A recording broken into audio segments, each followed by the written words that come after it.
What's going on, everybody? John here with Motorsport, and today I am super pumped to show you what we've got going on my Time Attack BRZ. So if you watched my last video where I was installing the carbon fiber drive shaft and replacing my transmission and differential fluid, I kind of led into the fact that that same day we were going to be welding in my roll bar. So I basically finished up the drive shaft, put in the fluids, got all of that done, and then headed over to my buddy Scott's shop at Fabzilla Motorsports, and we started fabricating the mounts for the bar and getting the bar all ready. We kind of ran into a bit of a snag, so I want to apologize ahead of time and just let you know that this video isn't actually a video showing the installation process of the bar. However, I'm going to recap and kind of go over what we did do and show you the bar installed.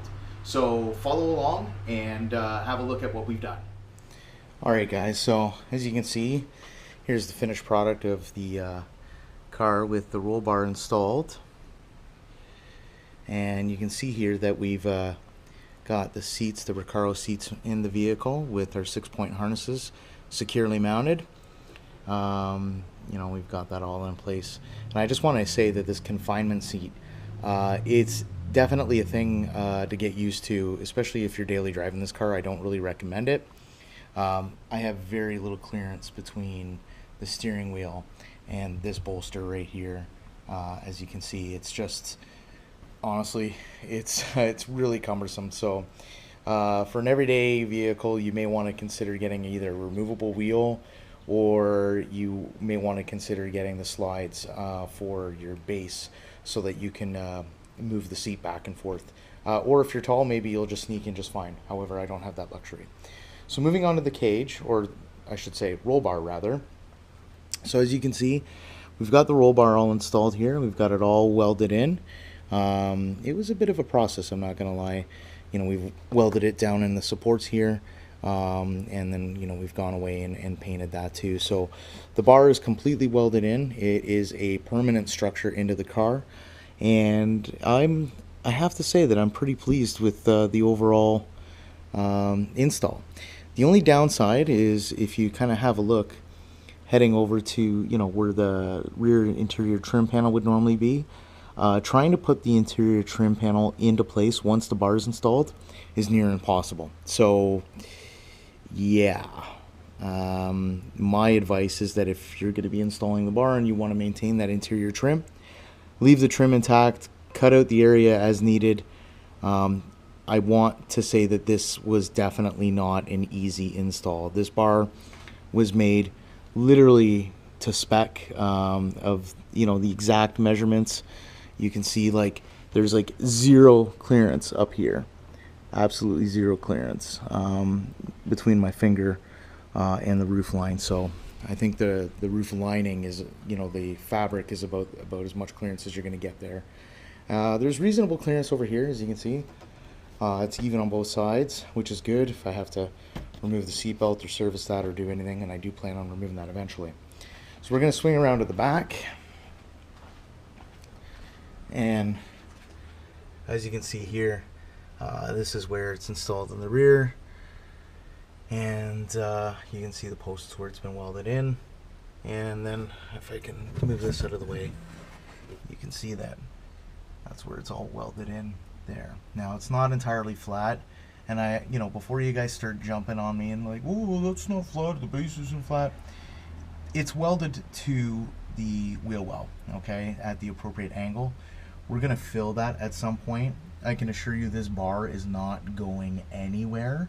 You know, it has been securely welded. It is not bolted in, it is welded, and this bar is not going anywhere. I've had another highly reviewed and you know, kind of recommended bar on my old S2000, and I can assure you that this, after having installed that on my S2000, I can assure you that this bar is significantly stronger than any bolt-on bar available for this chassis. So short from getting your own custom fabricated, you know, from a fabricator, I don't think you're going to really find something that's going to be, you know, any better quality than what we have here. So anyways, so that's the bar installed there, and again, it's welded on both sides. So I just want to kind of point out A couple of things that we ran into when we were doing the install. One is you have to remove the fender liners. And I'll tell you why, because if you don't, you end up with a bit of a problem. Oh, my gimbal is... Sorry guys, new gimbal, just getting used to it. You end up with a little bit of a problem, okay? This is the problem. Yeah.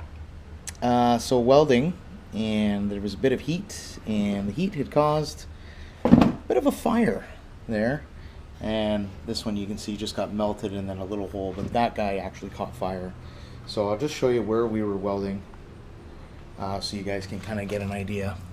So here we are inside the inner fender, and I don't know if you can see up here, but you can see, you know, where we were welding. You can see the beads, and the heat that was generated there, you know, obviously was just enough to create a bit of a flame on the other side through penetration, and as a result, it caused a bit of a smoldering issue.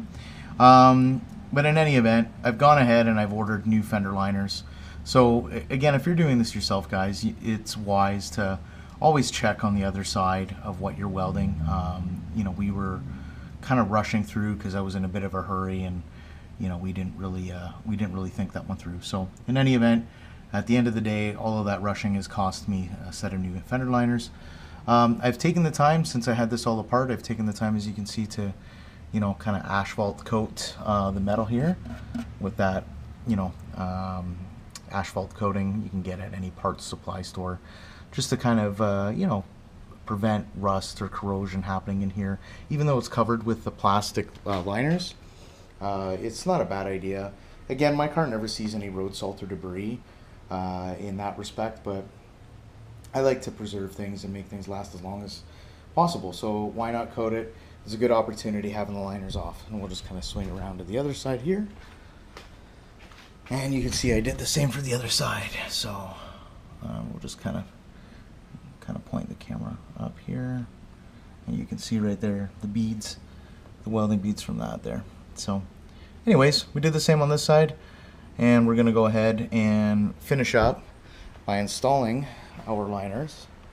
So here are the new fender liners. A little piece of advice, if you don't know this already, obviously the majority of the vehicle, whether you have an FRS or you have a BRZ or an 86, this vehicle is essentially manufactured entirely by Subaru. I think the only thing that isn't manufactured by Subaru is the transmission, and if I'm wrong, somebody please correct me.